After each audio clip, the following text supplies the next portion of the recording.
আমার ধারণা, আমার যতটুকু শিক্ষা দীক্ষা অভিজ্ঞতা আছে তাতে আমি মনে করি, যেটা যারা এখনো মনে করে জীবিত আছে আমি তাদের সঙ্গে নাই। জানেন যে উনাকে প্রথম যখন ভর্তি করা হয়েছে, তখন 3 তারিখে যখন ভর্তি করা হয়েছে, তখন 4 তারিখে যে স্বাস্থ্য বুলেটিন দেওয়া হয়েছে সেখানে বলা হয়েছে ওনার হার্টে ইনফেকশন, অর্থাৎ হার্টে ঘা হয়েছে। ওনার হার্টে ঘা হয়েছে। হার্টে ঘা হওয়া কি জিনিস? হার্টে ঘা হলে হার্টটা এক্সপ্যান্ড করতে পারে না, হার্টটা বাড়তে পারে, কারণ প্রচন্ড ব্যথা হয়। কারণ হার্টটা তো সবসময় নড়াচড়া করে, যে জায়গায় কোনো ঘা হয় সেই জায়গায় নাড়াচড়া করা যায় না, নড়াচড়া করলে ব্যথা ওখানে বেড়ে যায়। তার মানে ওনার হার্টে এই ইনফেকশন হওয়ার কারণে উনি সেখানে আর নড়াচড়া করতে পারছেন না। তো ইনফেকশনের কারণে উনি ওখানে রক্তটা নষ্ট হয়ে যাচ্ছে, এই সমস্ত কারণে হার্ট ফাংশন করতেছিল না। তারপরে বলা হয়েছিল লাঞ্চে লাঞ্চে লাঞ্চে পানি গিয়েছে, সেটাও একটা বিপজ্জনক, এটাও হয়ে গেছে। আবার ওনাকে বলা হয়েছে যে ওনার কিডনি ফেলিওর করেছে, লিভার সিরোসিস হয়েছে এবং কিডনি ফেলিওর করেছে। আবার বলেছে যে ওনার লিভার ফাংশন করে না। এছাড়া আরো আর্থাইটিস আছে, আরো অনেক কিছু আছে, এগুলো বলা হয়েছে। তাহলে এই একদম লোক রোগ নেওয়ার পরে ওনাকে ওরা 48 ঘন্টা পর্যবেক্ষণ করলেন, অর্থাৎ 48 ঘন্টা উনি বেঁচে থাকে কিনা দেখে তারপর ট্রিটমেন্ট শুরু করবেন। 48 ঘন্টা তারা বিভিন্ন ডাক্তার দিয়ে পরামর্শ নিলেন, সবকিছু করলেন। করার পরে 2 দিন 3 দিন পরে 4 দিন পরে বলা হলো যে ওনাকে ভেন্টিলেটর দেওয়া হয়েছে। অর্থাৎ ভেন্টিলেটর মানে কি? ভেন্টিলেটর মানে কৃত্রিম শ্বাস প্রশ্বাস, অর্থাৎ ওনার হার্ট আর এখন কাজ করতেছে না, কৃত্রিম ভাবে হার্টটাকে এখন ব্যবহার করা হয়েছে। আর কৃত্রিম ভাবে ব্যবহার করার পরে হার্টের ব্যবহার করার পরে যেহেতু যার হার্টটা কৃত্রিম ভাবে ব্যবহার করেছে তিনি পৃথিবীতেই নাই, তাহলে ব্যথা অনুভব করবেন কি করে? কারণ যদি নর্মাল যদি ওনার হার্টবিট চলতো, চালাইতে পারতো, হয়তো ব্যথা হইতো, কষ্ট হইতো, উ করতো। কিন্তু যিনি ভেন্টিলেটরে হার্ট এক্সপানশন করাতে পারছেন, তার মানে হার্টটা বাড়ছে কমছে, বাড়ছে কমছে, কিন্তু তাতে কোনো ব্যথার কোনো উপসর্গ আমরা দেশমাতা খালেদা জিয়ার কাছ থেকে তার মেডিকেল টিমের কাছে শুনি নাই। বরং সে বলেছে যে তিনি ঔষধ গ্রহণ করতে পারছেন।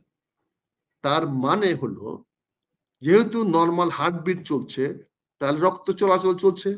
রক্ত চলাচল করলে ইঞ্জেকশন দিলে তো রক্ত যেখানে যেখানে যায়, ইঞ্জেকশনের তরল জিনিস সেখানে সেখানে যাবে। এটা অতি স্বাভাবিক, এই জন্য ডাক্তারি পড়তে হয় না, এই জন্য ডাক্তারি জানার দরকার নেই। কাজে এখানে যে জিনিসটা হয়েছে সেটা হলো যে বিষয়টা হয়ে গেছে, সিদ্ধান্ত আল্লাহর সিদ্ধান্ত হয়ে গেছে। এখন আমরা বিভিন্ন কারণে, রাজনৈতিক কারণে, বিভিন্ন রাজনৈতিক সুযোগ সুবিধার কারণে আমরা জিনিসটাকে এটাকে প্রলুব্ধ করছি। আপনি দেখেন ডক্টর রিচার্ড ব্রেন আসছেন, আপনারা লন্ডন থেকে আসছেন, জানেন উনি একটা বিখ্যাত ডাক্তার এবং অত্যন্ত নামী প্রফেসর। কিন্তু উনি কিসের ডাক্তার? উনি হলেন আইসিইউ কেয়ার ম্যানেজমেন্টের একজন অত্যন্ত অভিজ্ঞ ডাক্তার। উনি অন্যান্য চিকিৎসা পারেন, কিন্তু ওনার অভিজ্ঞতা কোথায়? ICU management. আইসিইউ ম্যানেজমেন্ট কেন? কারণ আমরা জানেন যে অনেক সময় রুগীকে 4-5টা যখন কয়েকটা জিনিস ফেল হয়, 4-5টা ওষুধ একসঙ্গে দিতে হয়। অ্যান্টিবায়োটিক ডোজটা এমন ভাবে করতে হয় যে এক জায়গায় কাজ করলে আরেক জায়গায় যেন এটা অ্যান্টি এফেক্ট না হয়, বিরূপ প্রতিক্রিয়া সৃষ্টি না হয়। এই জন্য খুব পরিমাপ করে, খুব চিন্তা ভাবনা করে, মাপ ঝপ করে, হিসাব করে, কম্পিউটারে ক্যালকুলেট করে ডোজ গুলাকে ফিক্স করতে হয়। এই বিষয়টাতে উনি এক্সপার্ট। উনি জানেন এই ধরনের রোগীকে কিভাবে ওষুধ মেডিসিন আপনার আইসিইউ ম্যানেজমেন্ট কেমনে করানো যায়, তার কোন ওষুধটার কোন ডোজটা কতটুকু দিলে, এবং ইনজেকশনটা বা সব ওষুধ তো একসঙ্গে দেওয়া যাবে না, কারণ একটা দিলে আরেকটা রিয়াক্ট করতে পারে। ফলে যেটা রিয়াক্ট করবে না, যেটা অ্যাক্ট করবে, এইটা উনি আগে দিবেন। তারপরে আস্তে আস্তে আস্তে আস্তে আস্তে আস্তে ওই যেটা রিয়াক্ট করার কথা এটাকে আগে একটু প্রিপারেশন করে তারপরে এটা দিবেন। এটা হলো স্বাভাবিক, এটাই করা হয় মডার্ন সায়েন্সে, মেডিকেল সায়েন্সে এটাই করা হয়। এবং doctor Richard is in one of the world expert on this, no doubt about it, কোনো সন্দেহ নেই। কিন্তু প্রশ্নটা হয়েছে ওনার তো ভেন্টিলেশনের রুগী,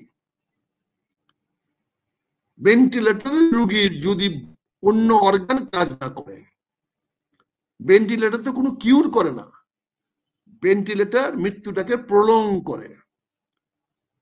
কৃত্রিম ভাবে হৃৎপিণ্ডটাকে বাঁচায় রাখলে আমরা বলি বাইচে আসছি, কিন্তু তার তো অন্য কিছু ফাংশন করে না। হয়তো মস্তকে রক্ত যায়, ফলে তার ফিলিংস হইতে পারে, কিন্তু যদি মানুষটা না থাকে, আত্মা না থাকে, তাহলে তো এখানে ফিলিংস থাকবে না।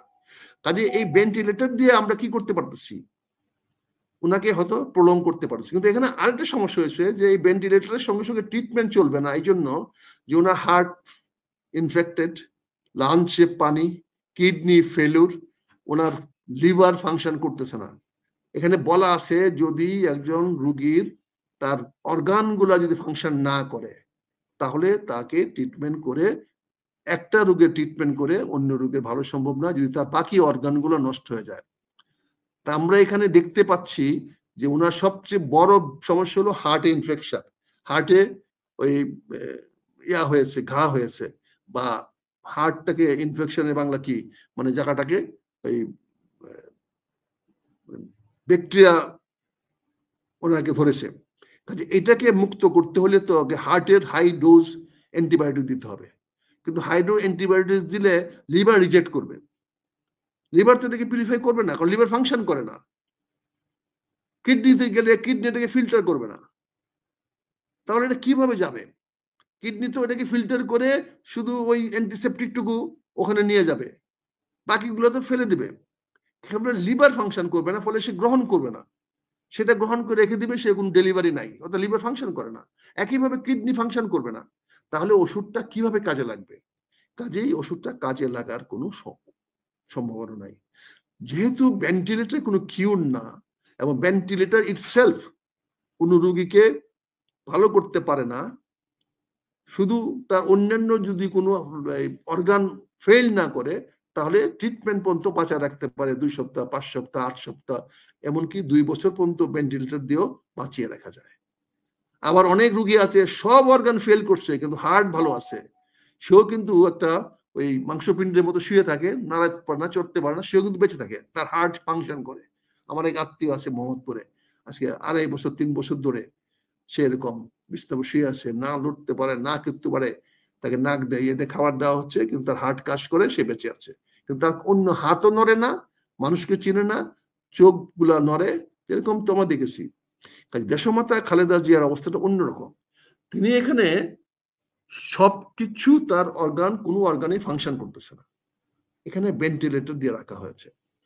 এখন যতক্ষণ পর্যন্ত ভেন্টিলেটর থাকবে, ততক্ষণ আমরা তথাকথিত বেঁচে আছে বলে আমরা প্রচার করতে পারবো। আরেকটা উদাহরণ আমি দেই, কেন আমি বলছি উনি মৃত। আজকে দেখেন আমাদের একজন স্থায়ী কমিটির সদস্য একটা নির্বাচনী সভা করতেছেন কক্সবাজারে খোলা জিপে করে। তার মানে কি, উনি জানেন যে আমাকে ঢাকা আজকে যেতে হবে না, ডিসিশনটা কখন হবে উনি জানেন, উনি জানেন আমাকে তাৎক্ষণিক ডিসিশন আজকে নিতে হবে না, কাজে স্থায়ী কমিটির সদস্যরা স্ট্যান্ড বাই থাকার কোনো দরকার নাই, কারণ ওনারা জেনে গেছেন সিদ্ধান্তটা কি হয়েছে, এটা কি অবস্থাটা হয়েছে। কাজে ওনারা ওনাদের নিজেদের আখের গুছায় নিচ্ছেন, যার যেখানে আসেন এই সুযোগে আখের গুছায় নিচ্ছেন। তাতে কি প্রমাণিত হলো, ওই ভদ্রলোকের খালাম্মা হয়তো এই পৃথিবীতে নাই।